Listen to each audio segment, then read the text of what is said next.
Hoje no V4 Case a gente vai conversar de um assunto muito massa, né? Sobre futebol. A gente está diretamente com o Bruno e com o Veridiano, que representam o Ceará Sporting Clube, e com a nossa unidade lá do Ceará também, com o Cleiton e o Anderson, justamente para discutir a V4 e o time de futebol Ceará Sporting Clube. O que tem para fazer? Quais são os objetivos a buscar, né?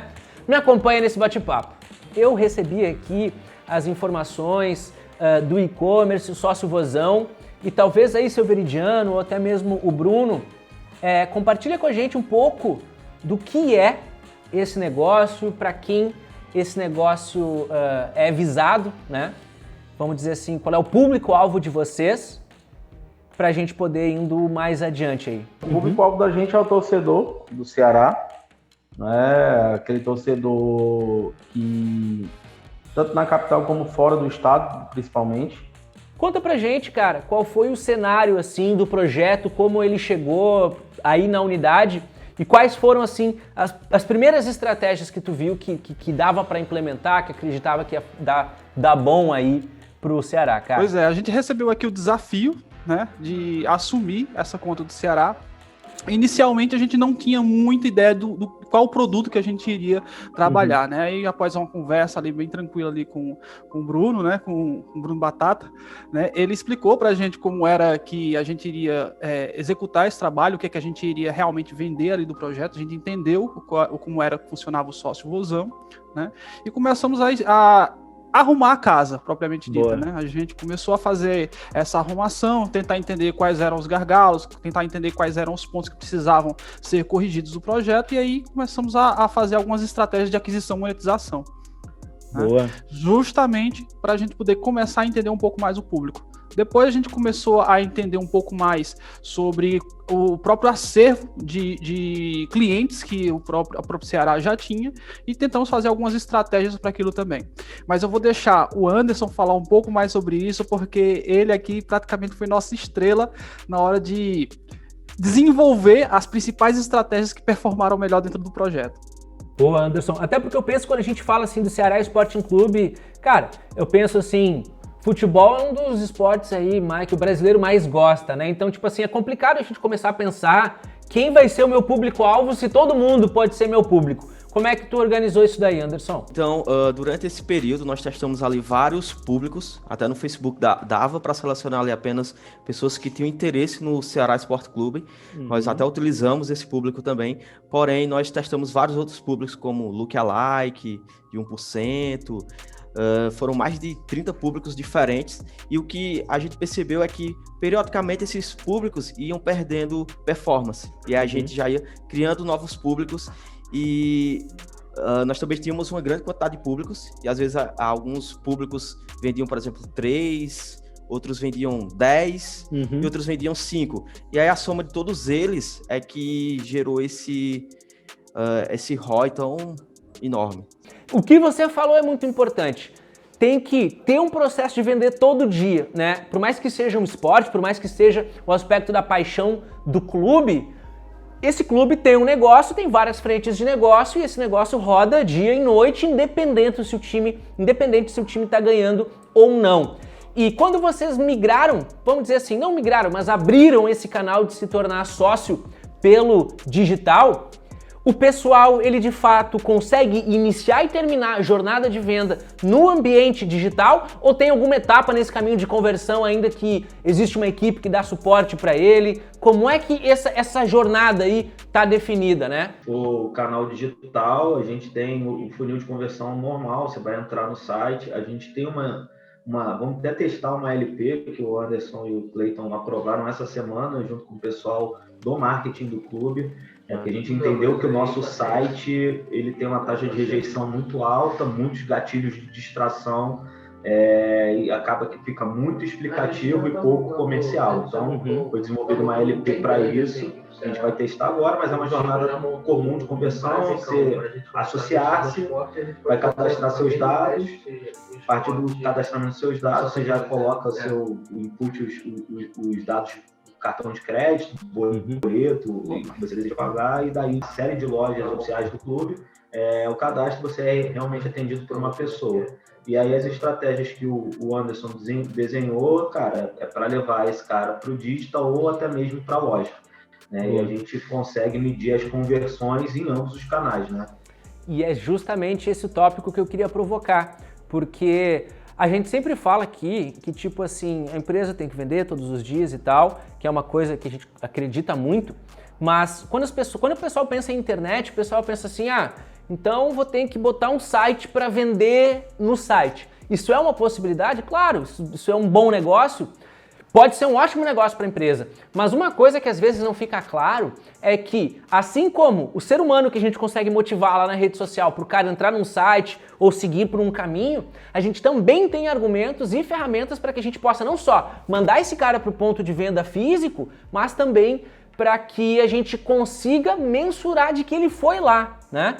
Como é que a gente trabalha isso assim, Cleiton e Anderson, vocês que estão na frente, aí o Anderson talvez que está mais na lida do tráfego, né? De que maneira a gente consegue saber que o cara, de fato, foi no ponto de venda físico pelo estímulo das nossas campanhas?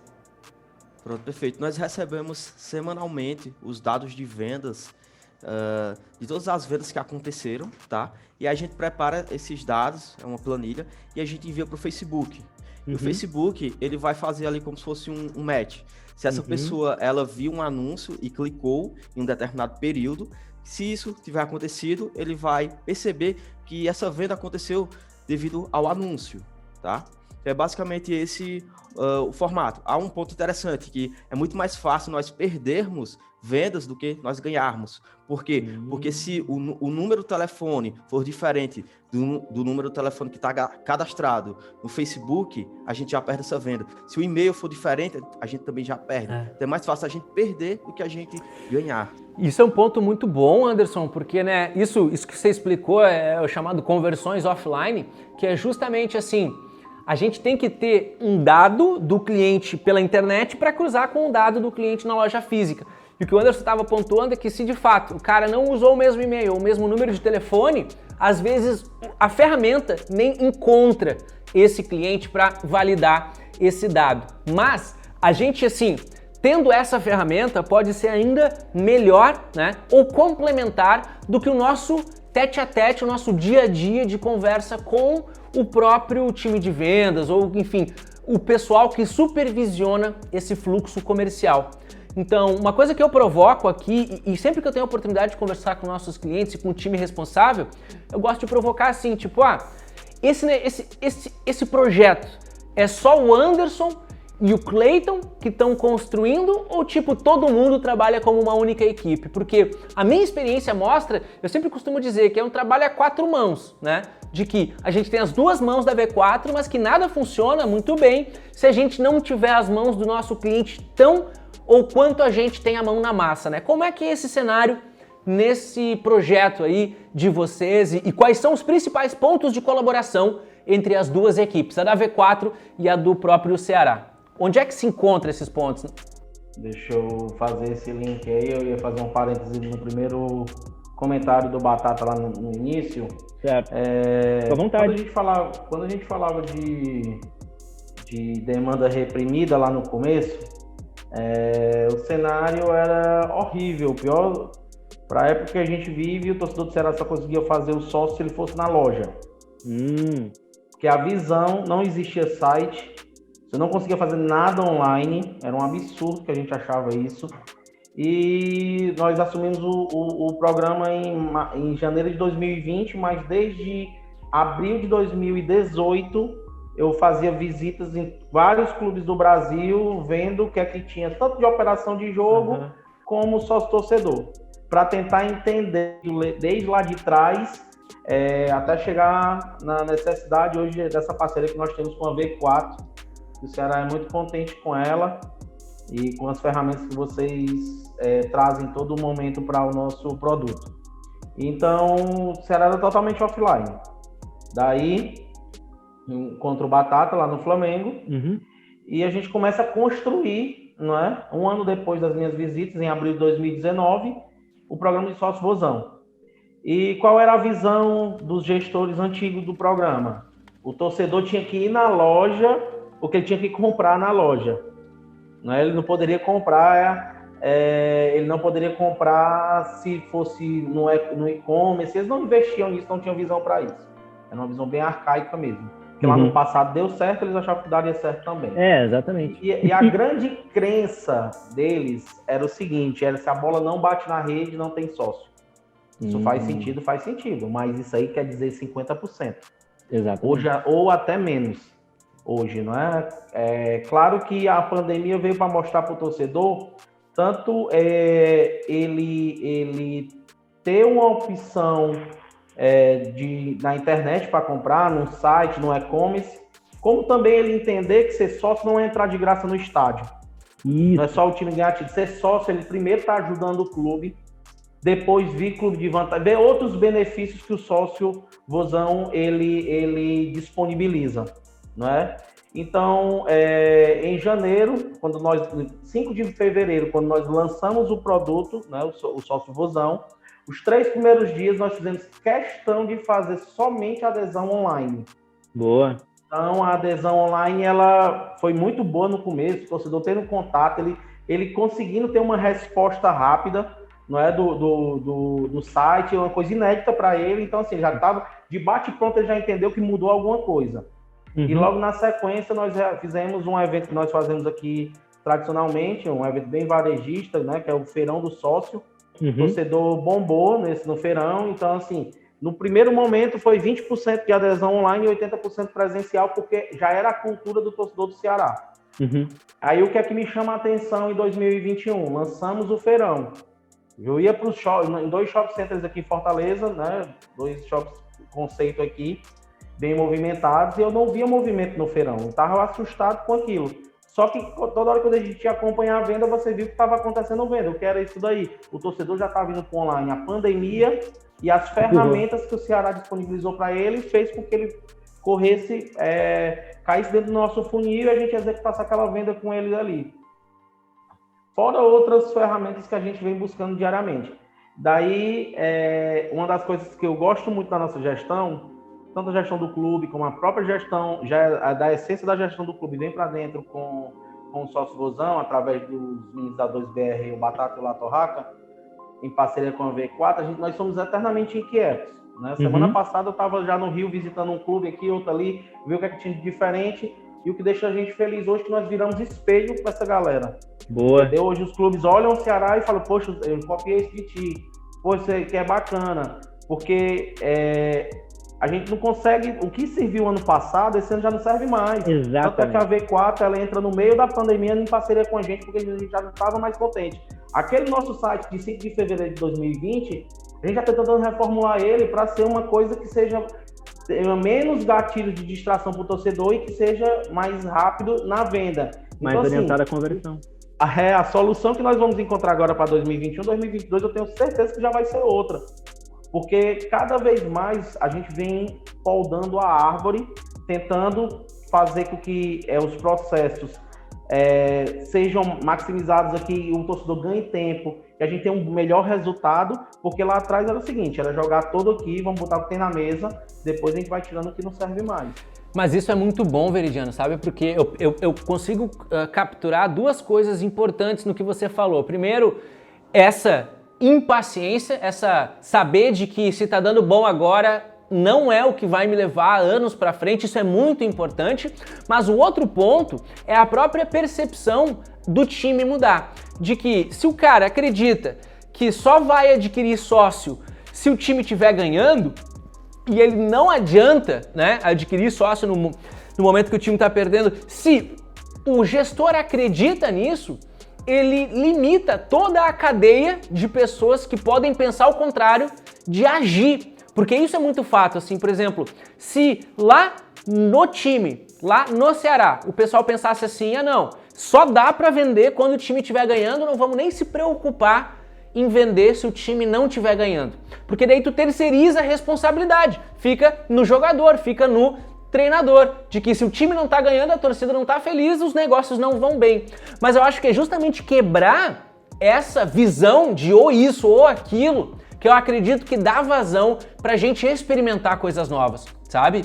E esse é um dos pontos que eu cito também quando a gente tem essa oportunidade de conversar com o cliente, porque se houvesse uma restrição muito grande no Ceará, se não mudasse esse pensamento de que só dá para vender se o time tá ganhando, muitas das coisas que vocês já conquistaram talvez não teriam sido nem colocadas na mesa por causa de uma crença limitante ali, por causa às vezes de uma limitação de tradição, né? Isso a gente não vê só no cenário do Ceará, que agora está servindo aí de referência para outros times, mas a gente muitas vezes vê isso dentro de empresa, dentro daquela visão de que sempre funcionou desse jeito. Se não for para fazer desse jeito que sempre funcionou, não vale a pena. Eu acho que isso é um grande equívoco, né, Cleiton? Porque é nesse ponto que tem que quebrar essa barreira, derrubar essa parede e seguir em diante, né, cara? Exatamente. Uma coisa interessante, né, é que todo o processo que a gente desenvolveu aqui com o Ceará, né, foi um trabalho em conjunto, né, mesmo porque a gente tinha ali o objetivo de criar um processo através da internet, não diretamente ali para vender na internet, né? Então a gente explorou tanto conversões offline, explorou a própria venda ali no e-commerce que eles já possuíam, exploramos ali toda a estrutura de como é que estava funcionando, se estava comercial, se não estava, e a participação do Ceará propriamente dito, do time, do Bruno, né? Do próprio time ali que estava envolvido nos bastidores do projeto, né, foi essencial, né, tanto do nosso lado aqui da V4, como também por parte do cliente em si, porque o trabalho ele tem sim que acontecer a 4 mãos, né, e isso faz toda a diferença. Um ponto interessante, Daniel, é justamente porque todos os anúncios que a gente desenvolveu aqui, eles tinham que ser dinâmicos, eles tinham que ser rápidos, certo, né, certo. Porque se o time estava ganhando, a gente conseguia performar bem, né? Se por acaso o time estivesse se perdendo, a gente também tinha que começar a bolar outra coisa rapidamente, né, para poder conseguir voltar com a performance das vendas, né? E isso é um ponto muito chave, porque a gente gerou aqui uma dinâmica junto com o Bruno, com o Veridiano ali, justamente para a gente poder conseguir criar esse tempo de resposta o mais rápido possível, né? Vou até deixar o Anderson falar um pouquinho sobre isso, porque foi algo que foi um ponto chave, um ponto de virada dentro do projeto. Vou fazer só um parênteses aí no discurso do Cleiton. Um dos pontos, a gente não... Antes de contratar a V4, a gente tinha testado uma agência, e aí eu fui entender a diferença de agência para assessoria de marketing, e performamos muito mal, assim, muito mal mesmo, né? E não tinha muita explicação, não tinha os dashboards, e teve um check-in que o Anderson estava apresentando, os resultados dentro do dashboard, né, e pegou uma campanha específica. Eu trabalho com clube de futebol desde 2016, focando aí nesse processo aí de tentar ajudar os clubes na digitalização, né? Os clubes têm presença digital, né, porque estão na internet, mas não são empresas digitais ainda. Eu acho que o Ceará, com certeza, está na frente de muita gente, porque o Veridiano despertou lá atrás esse interesse de buscar conhecimento sobre isso. E o que mais me impressionou é que o Anderson apresentou o resultado de um anúncio que era em cima do clube de benefícios, né? E assim, eu questionava pra caramba isso, conversava com ele, falei, cara, clube de benefícios, não sei se isso converte, acho que isso é mais retenção do que qualquer outra coisa. E a gente estava num momento ruim de desempenho esportivo, naquele momento específico, e a campanha que não parou de performar foi a do clube de benefícios.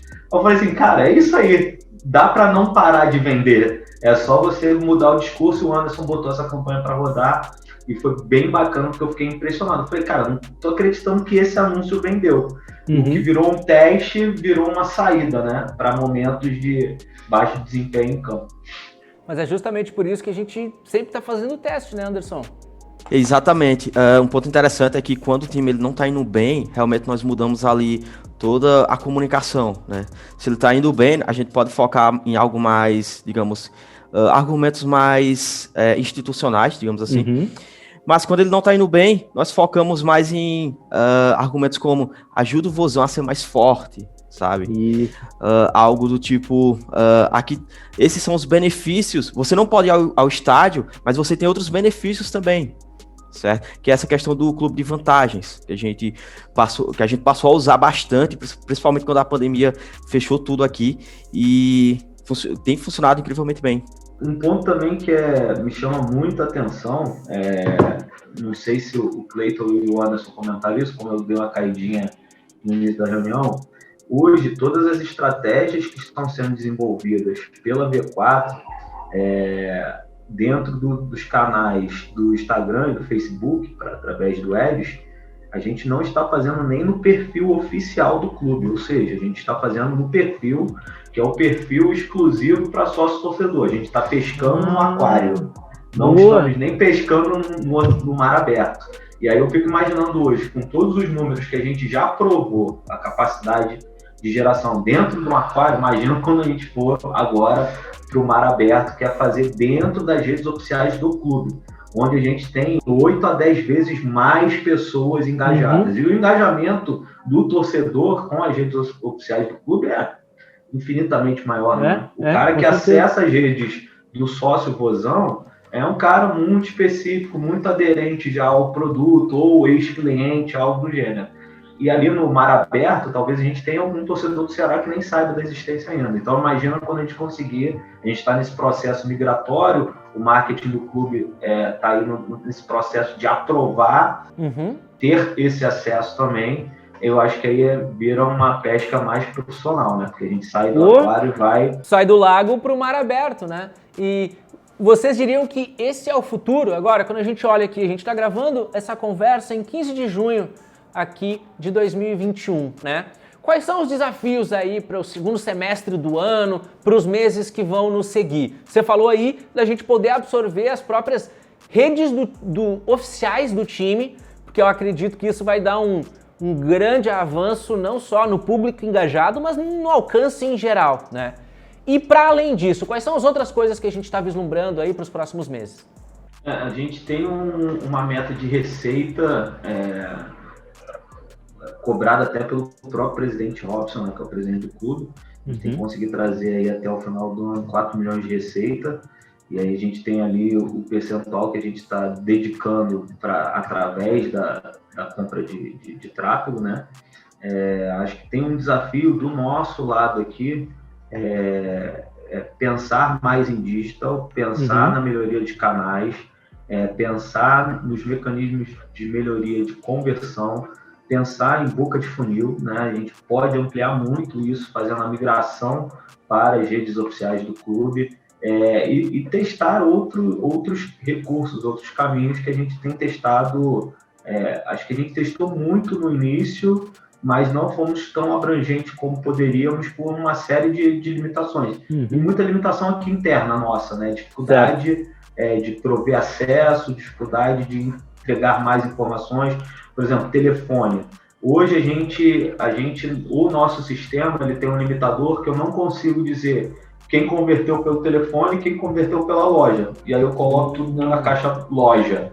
Então pode ser que eu possa ter uma melhor eficiência no telefone, colocar mais gente no telefone, no WhatsApp, né? Melhor dizendo, no WhatsApp, e melhorar a eficiência das lojas. Enfim, tem tanta coisa que a gente precisa melhorar de processo. Eu acho que é bacana a gente, enquanto clube, a gente está crescendo 50 anos em 5 meses, né? Aprendendo, fazendo muita coisa nova, e acho que a parceria ela é muito produtiva, porque o check-in ele não vira um simples momento que a gente tem com a B4 de prestação de contas. Ele vira um momento de brainstorming, de questionamento, de sugestão, de teste, de divergir, de convergir. Então, um monte de coisa boa que a gente sente que não pesa só apenas para as estratégias de digital, para as estratégias de compra de tráfego. Pesa até no que a gente norteia aqui como desafio individual do Joaquim, que é o cara do clube de vantagens e precisa captar. Cara, então, assim, é muito mais do que um check-in de como que estão os resultados. Muito bom. Pode complementar isso pra gente, Cleiton? Com certeza. O momento de check-in, cara, realmente é um divisor de águas, né? Porque é um momento em que a gente para poder analisar o que a gente fez ali na última semana, ver os pontos, inclusive os resultados que o próprio time tem, né? O que impactou, né? E a gente consegue analisar tudo isso dentro do BI que foi desenvolvido ali para o time do Ceará. né? Foi uma das coisas que a gente correu logo de cara para poder fazer essa entrega, porque a gente sabia que ia precisar metrificar tudo isso, precisava analisar dados, olhar sempre diariamente ali para o que estava acontecendo, se estava convertendo, se não estava convertendo, se estava tendo venda, se não estava tendo venda. Então a gente precisava ter esse detalhe o quanto antes possível. E foi uma das primeiras coisas que a gente correu atrás, né? Juntamente olhando para todos os pontos que eram necessários ali dentro do projeto, né? Que a gente sabe muito bem, o beabá da V4, tráfego, engajamento, conversão e retenção, né? Então a gente gosta muito de seguir todos os processos aqui, principalmente quando se trata da aplicação da nossa metodologia. Com certeza. Bom, essas são as coisas que a gente pode discutir sobre os desafios e as práticas que tá dando certo lá no Ceará Sporting Clube. Mas se o teu negócio não é um clube de futebol, ou se a sua empresa não, talvez, possa fazer essas mesmas práticas, ou que possa fazer, seja como for, para saber mais sobre como a V4 Company pode fazer para a tua empresa o que a gente faz para o Ceará Sporting Clube, então entra agora em v4company.com, preenche o formulário que o nosso time vai retornar um contato direto para você para ver como a V4 Company pode fazer a sua empresa vender mais. Eu sou o Daniel Grudzinski, sou Equity Partner da V4 Company e o nosso negócio é vender o seu.